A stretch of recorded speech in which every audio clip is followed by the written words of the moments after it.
The second best team in the Eastern Conference just got that much better, with the Villanova boys reuniting in New York for the first time in 7 years. Yes, you heard me right. Mikal Bridges will be joining his former Villanova teammates on the New York Knicks. Now, what did the Knicks have to give up in order to acquire Mikal Bridges? Essentially, their entire draft capital, because not only will 4 unprotected first-round picks be heading Brooklyn's way, but, a protected first-round pick via the Milwaukee Bucks and a pick swap will also be heading to the Brooklyn Nets in return for Mikal Bridges and a 2025 second-round pick. This may just be one of the few trades where GM Sean Marks actually comes out on top, because it's clear now more than ever that the Brooklyn Nets are heading into a full rebuild. And if I'm being honest, it's about damn time, because for the last year and a half, teams have been offering 4 to 5 first-round picks for Mikal Bridges, and every time it's reported that the Nets turn it down, people call them insane. Well, they don't need to do that anymore, because they eventually got that massive trade package that they had been declining over and over again. Now, before we get to talking about Mikal Bridges, I just wanted to remind you guys to slow down, like the video, and subscribe to the channel. Every subscription goes a long way. We're on the road to 3,000, and I feel like we can do it if you subscribe. All right, now let's get back to talking about Mikal Bridges. You see, this was his first full year on the Brooklyn Nets. And while on the Nets, he went out and averaged 19.6 points on 43% shooting from the field, and I want to say 37% shooting from the three-point line. Has his efficiency gone down over the years? Yes, but the Knicks hope that his shooting will pick itself up now that his role isn't so heavy on the Knicks. He's going to be going from the first option on the Brooklyn Nets to maybe the third or fourth option offensively. Let's be honest, Mikal Bridges isn't being brought onto the Knicks to score. No, the Knicks have more than enough guys who can put ball in hoop pretty efficiently and effectively already. And while Mikal Bridges' 4.5 rebounds and 3.6 assists will be nice additions, the main reason the New York Knicks are bringing on Mikal Bridges is for that defensive intensity that he brings onto any team that he plays for. At the end of the day, Mikal Bridges is an all-defensive type of player, okay? And now that him and OG Anunoby are going to be on that roster, this defense is going to be one of the best in the NBA, especially now that, the Knicks don't have to worry about a few of their liabilities, like a Jalen Brunson on defense. No, that's Jalen Brunson will score while these other guys pick up the slack on the other end of the court.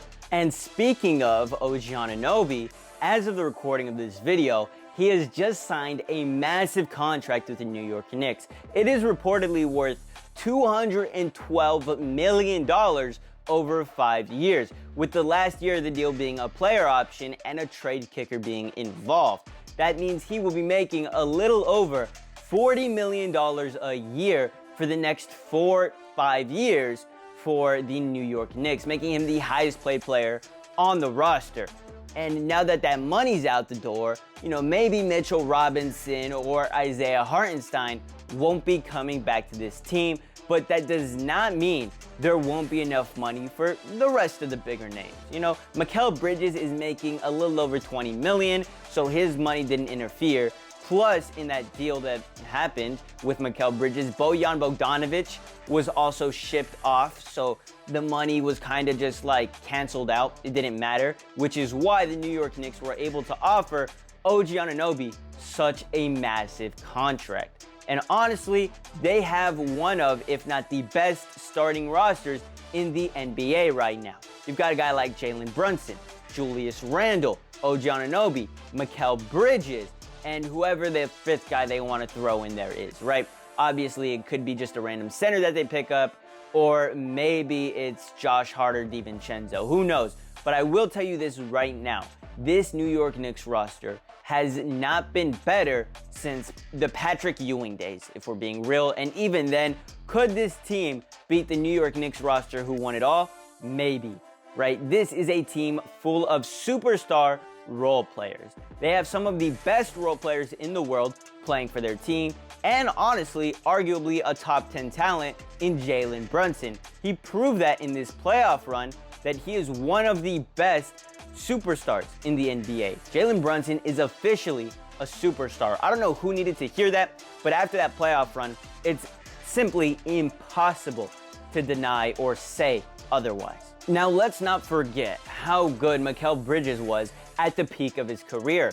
I'm talking his latter days in Phoenix. You know, right after they had lost in the NBA Finals, Mikal Bridges was playing some of his best basketball, and he was doing so as the third, maybe even fourth option on the team, behind the likes of a Chris Paul, Devin Booker, and at times DeAndre Ayton. Mikal Bridges was that third, fourth option, and he was excelling in that role.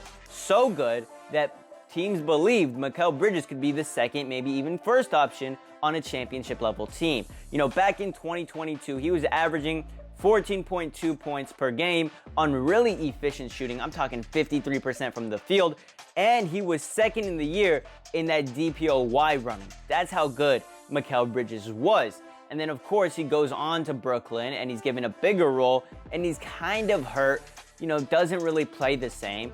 But now that he's on the New York Knicks, he will be sliding right in to that third, fourth option again behind the likes of a Julius Randle and Jalen Brunson.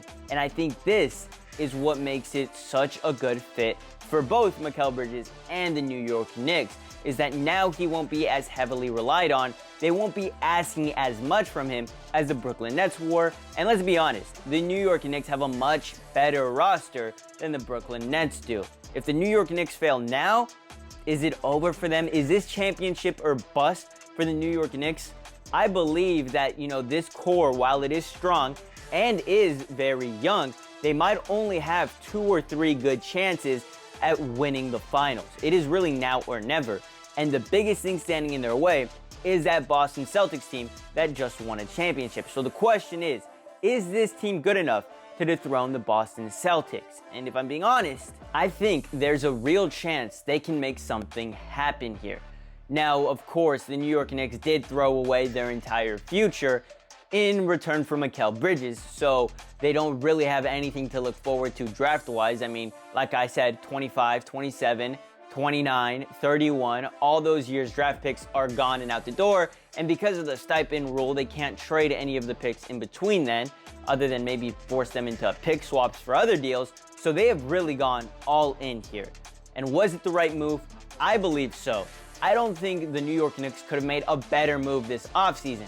Whether it was trading for the likes of Jimmy Butler or Paul George, I think they would have had to given up a lot more player-wise, and honestly, they wouldn't be getting that same fit that Mikal Bridges is for this team. Anyway, that's about it for this video. I think I've covered everything I've wanted to. You know, Copa America and the Euros are happening right now, but with the NBA draft and all these crazy trades happening, I might just have to cover the NBA a little bit more.